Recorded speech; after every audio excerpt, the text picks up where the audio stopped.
Rescuers couldn't believe it when they finally found Rascal deep in the forest. The dog was sitting in a very large, open cage and was surrounded by at least a dozen black vultures. That in itself was strange, but the strangest thing was that there was no way for Rascal to move from his position. Only when they inspected the scene carefully did they finally understand the reason. What was the mystery behind Rascal's predicament? How would the rescuers ever get past the vultures? Welcome to Wonderbot Animals. Even when the group managed to pick up Rascal and get him out of the cage, he immediately returned as soon as he had the chance. There was something that caught the dog's attention, and the group had to find out what it was. It wasn't easy, but the leader of the group, Matt, was finally able to take a look at the cage in front of which Rascal was sitting, and only then did he realize what was happening. Now everything was starting to make sense to him. It took a lot of effort, but they finally managed to get Rascal out of there. But they took the cage with them and, in turn, the vultures too.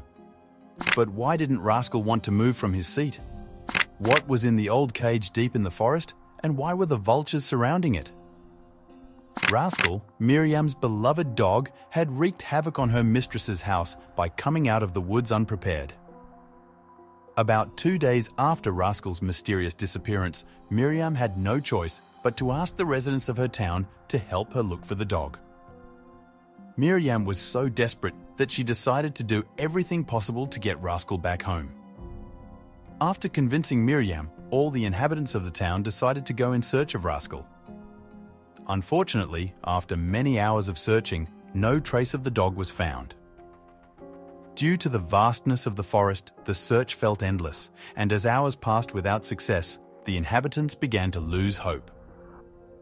Soon, the discouragement on the faces of some searchers began to discourage Miriam, who started to wonder if her dog would ever be found. Just as Miriam was about to give up completely, she encountered a search party made up of some of her closest friends. Miriam's friends tried to cheer her up and expressed their excitement about the search. They reminded her that they had prepared supplies that would last at least a week. They told her that they were as worried as Miriam and that the only thing that mattered was finding Rascal, even if that meant going into the forest. The search party continued to search, and fortunately, after about 2 days, they discovered footprints and signs of Rascal's movement in the forest. Hope was rekindled, but they couldn't help but wonder how long the tracks had been there. The group tried not to get excited about the evidence they found, but at the same time tried to be optimistic. Rather, they considered it a sign that they were on the right path to finding Rascal. Since they knew how fond Miriam was of her dog, they hoped to find him alive. The group doubled their efforts and continued the search for hours. As they ventured deeper into the forest, they reached areas less traveled by humans. In this part of the forest, there were almost no signs of human presence. On the 3rd day of searching, the rescuers began to question the possibility of finding him. They thought there were enough predators in the forest that could have harmed Rascal. Their invasive thoughts were beginning to drain their strength and their will to continue the search. Everyone felt like they were almost at their limit. Later that same day, the group received another clue about the path to follow. This time, the sign was ominous. The group came across black vultures moving in circles over a specific point in the forest. Upon seeing the vultures, the group realized that there was most likely a dead animal nearby that had attracted the attention of the carcass-eating birds. They hoped the dead animal was a deer and not their beloved Rascal. At the same time, they thought that Rascal might be attracted to the same dead animal that had attracted the vultures. The group was very curious about what was happening and had many thoughts whirling around their minds.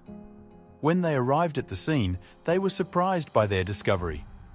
There they saw about a dozen black vultures, but no dead deer or anything else. Before we continue with the story, like this video to help it reach 10K likes, share and subscribe to our channel. With great curiosity, the group was determined to find out what had happened at that spot.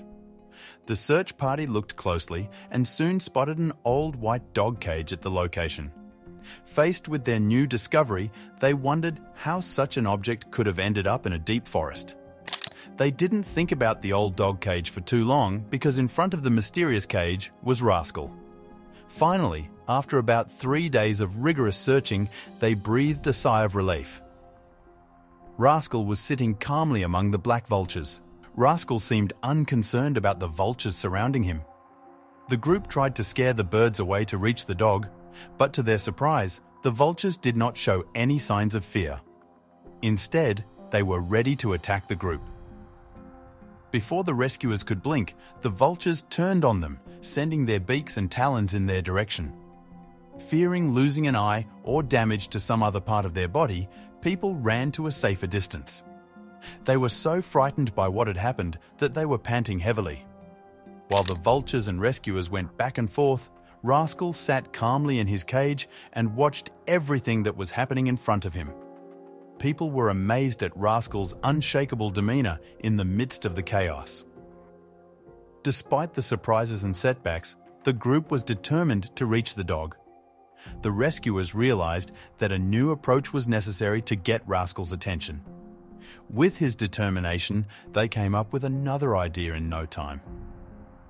A member of the group reminded them of Rascal's favorite can of food that they had brought during the search. With the enticing smell filling the air when they opened the can of food, they were sure it would attract Rascal's attention. To their surprise, Rascal stayed in his seat even after smelling his favorite food. This caused a pang of discouragement in the hearts of the group.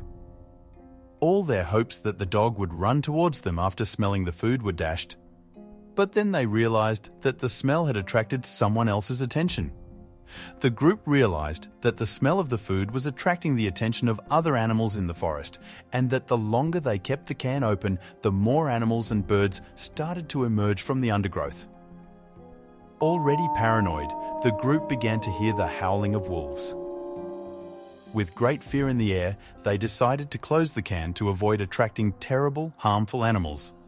They had no choice but to come up with another strategy to attract Rascal's attention. Fortunately for them, Matt, the unofficial leader of the group, soon had another idea. Without wasting much time, Matt executed the strategy. He picked up the can of food and threw it a few feet away from where Rascal was sitting.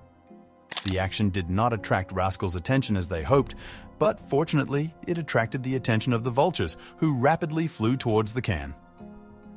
Matt breathed a sigh of relief as he finally had the chance to approach Rascal. Now that the vultures were finally gone, it was quite safe to rush towards Rascal. As time was short, because the vultures would return in a matter of seconds, the man ran briskly towards Rascal, picked him up, and returned to his hiding place. Matt thought he had managed to rescue Rascal, but this would turn out to be far from the truth, since Rascal was not going willingly.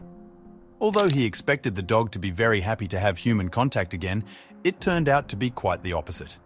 The dog became very aggressive and even tried to bite Matt's arm. In the end, it took the help of 2 other men to keep the dog calm. When they finally managed it, they realized they had something else to deal with.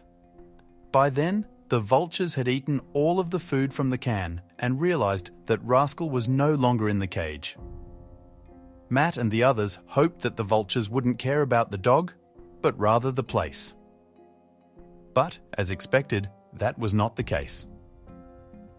The vultures flew in a large flock towards the group, screaming and appearing ready to gouge out their eyes if necessary.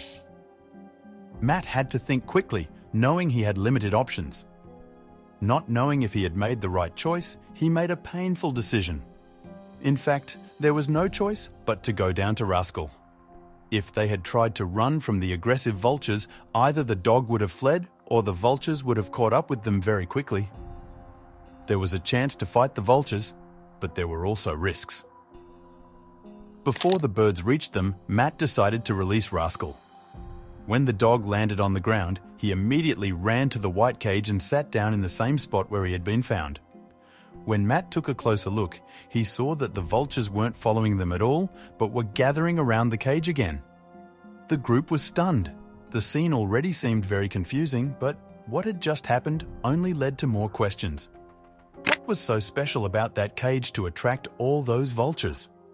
But the main question remained, how were they going to get Rascal out of here? Matt thought it would be better to wait right where they were for a while. Night would soon fall and perhaps the situation would change. Rascal would fall asleep at some point and he couldn't imagine those vultures staying up all night. As night began to fall, Matt and the group decided to make a bonfire. Since the day had been long, they decided to take turns watching. This way, there was always someone who could keep an eye on Rascal and see if the vultures left. Matt's prediction was correct and Rascal soon fell asleep. He had moved a little further into the cage and lowered his head. The vultures were a different story. While Matt was right about the dog, he was wrong about the vultures. Exactly the opposite happened. The vultures began to be more active at night. The only luck was that they didn't necessarily stay in the cage, but rather climbed a little higher into the nearby trees. Matt thought they were probably looking for food, but someone in the group said that vultures don't hunt at night. They seemed to lose interest in the cage and Rascal. Maybe because the dog was sleeping, or maybe because they themselves were too tired to stay alert. Whatever it was, an opportunity still presented itself for the rescue operation. Matt and another member of the group made sure they were prepared for the perfect moment. They had 2 cans of food ready to throw a little further from the cage to clear a path between the vultures and Rascal. When there were only a few vultures left around the cage, they decided this was the best chance they would have. They opened the cans of food and threw them on both sides, as far from the cage as possible. "It's now or never," Matt whispered. As before, the vultures rushed towards the cans and some of the birds that had just flown out also rushed towards them. The vultures began to eat with their heads down and only had eyes for the food. The couple quickly but silently headed towards the cage. Matt quietly closed the cage door and lifted the cage without waking Rascal, who was sound asleep. Meanwhile, the group had already gathered their things and were ready to leave when Matt returned to their seats. They made a clear division of labor to get everyone back as quickly and safely as possible. They were well prepared and had a compass and map to find their way back. As it was still quite dark though, it was very difficult to recognize the route. They also sent a message to Miriam, but she was most likely still sleeping. They managed to leave in good time, and until the sun started to rise again, the trip back was fairly uneventful. Fortunately for the group, they were not chased by the vultures, who still seemed very interested in the cage. So what was really inside the cage? When the sun peeked through the cage door, Rascal woke up and realized something was up. They heard him move, but he didn't seem as aggressive as before. How is it possible? Could it have something to do with the fact that he was now in his safe cage? Now that it was light and they were away from all the vultures, they could finally get a good look at both Rascal and the cage. They took him out of the cage and inspected him for injuries. He immediately became stressed again and seemed to want to go back to the cage. When they looked closer into the cage, they saw movement. At the bottom of the cage, Matt saw some furry creatures.